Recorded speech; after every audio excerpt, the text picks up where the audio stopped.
In this video, we're going to learn how to draw a Lewis dot diagram and how to fill out the table in the practice CAMI document that you're about to complete next. Remember that in order to be able to draw a Lewis dot diagram, we'll have to know how many valence electrons the atom that we're drawing has. Remember that the whole first family group of the periodic table has one valence electron. The second family group of elements has 2 electrons. We skip over this middle section of the periodic table, as well as this section, and we pick up with boron in the third family group, which has 3 valence electrons. The next family group has 4, the next 5, the next 6, the next 7, and for the noble gas elements in this very last family group of the periodic table, we say that their outermost energy level is full.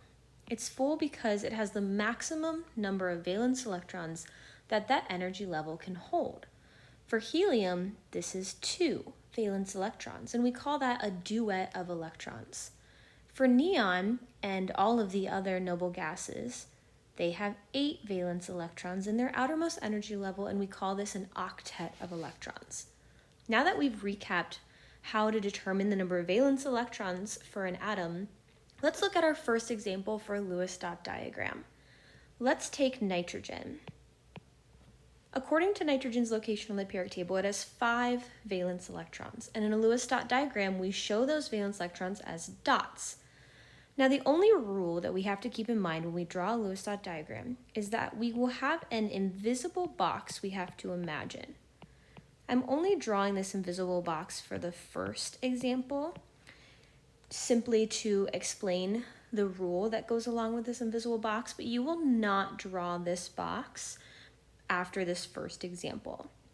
So if you picture that invisible box around the symbol of the element, know that you can only put 1 valence electron on each side of that element box before you would be allowed to have 2 electrons on each side of the invisible box. So for nitrogen with 5 valence electrons, we can start on whatever side of the box you want to. Let's say I'll start on the right, and I'll count 1 valence electron, 2 valence electrons, 3 valence electrons, 4 valence electrons, and now because I have 1 valence electron on all 4 sides of this invisible box, I'm allowed to double up and put the 5th valence electron on a side of the box that already has an electron.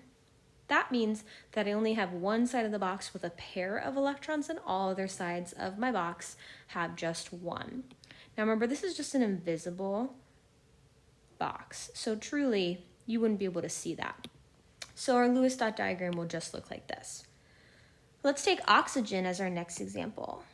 Oxygen has 6 valence electrons. It doesn't matter where I start placing these dots, so let's say I'll start on the top. So I have 1, 2, 3, 4, 5, and 6. Now, when we look at these valence electrons on both nitrogen and oxygen, we notice that their outermost energy level is not filled with the maximum number of valence electrons that their energy levels can hold.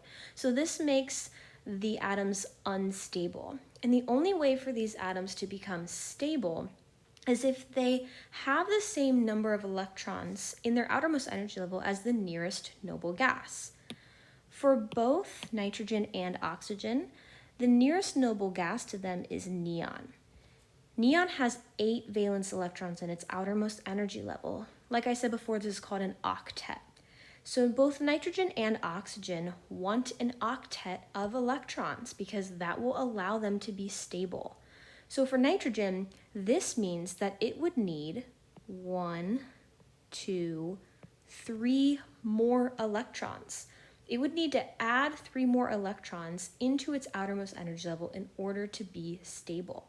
And when it adds 3 more valence electrons, because those 3 electrons are negative, nitrogen would then acquire a -3 charge. And we would write this newly formed ion as N-3. Oxygen, on the other hand, only needs 2 more electrons in order to have the same number of electrons as neon. And in other words, in order to have 8 valence electrons in the outermost energy level. So I would show those just like this with red. And because oxygen would need to gain 2 more negatively charged electrons, that would give the newly formed oxygen ion a -2 charge. Now we're going to use all of what we just talked about to fill out the table in your homework CAMI document. The table in your CAMI document looks like this, and let's complete the first element together. The first box says, what is the number of valence electrons for your element? If we're doing lithium, then because lithium is in the first family group, it has 1 valence electron.